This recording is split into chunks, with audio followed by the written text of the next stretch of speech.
एक समय की बात है, भगवान गौतम बुद्ध एक गांव में धर्म सभा को संबोधित कर रहे थे। लोग अपनी विभिन्न परेशानियों को लेकर उनके पास जाते और उसका हल लेकर खुशी खुशी वहां से लौटते। उसी गांव के सड़क के किनारे एक गरीब व्यक्ति बैठा रहता था तथा भगवान बुद्ध के उपदेश शिविर में आने जाने वाले लोगों को बड़े ध्यान से देखता।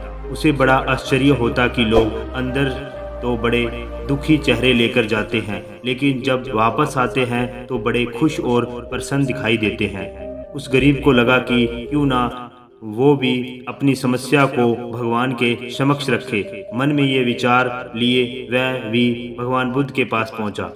लोग पंक्तिबद्ध खड़े होकर अपनी समस्या को बता रहे थे। जब उसकी बारी आई तो उसने सबसे पहले भगवान बुद्ध को प्रणाम किया और कहा, भगवान, इस गांव में लगभग सभी लोग खुश और समृद्ध हैं, फिर मैं ही क्यों गरीब हूँ। इस पर उन्होंने मुस्कुराते हुए कहा, तुम गरीब और निर्धन इसलिए हो क्योंकि तुमने आज तक किसी को कुछ नहीं दिया।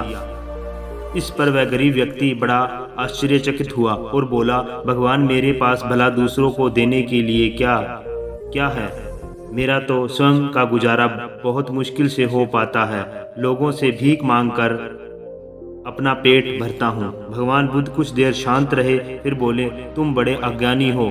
औरों के साथ बांटने के लिए ईश्वर ने तुम्हें बहुत कुछ दिया है, मुस्कुराहट दी है जिससे तुम लोगों में आशा का संचार कर सकते हो, मुख दिया है ताकि लोगों से दो मीठे शब्द बोल सकते हो, उनकी प्रशंसा कर सकते हो, दो हाथ दिए हैं, लोगों की मदद कर सकते हो। ईश्वर ने जिसको ये तीन चीजें दी हैं वह कभी गरीब और निर्धन हो ही नहीं सकता। निर्धनता का विचार आदमी के मन में होता है, यह तो एक भ्रम है, इसे निकाल दो। कभी भी मन में निर्धनता का भाव उत्पन्न ना होने दो, गरीबी अपने आप दूर हो जाएगी। भगवान बुद्ध का संदेश सुनकर उस आदमी का चेहरा चमक उठा और उसने उपदेश को अपने जीवन में उतारा, जिससे वह कभी दुखी नहीं हुआ।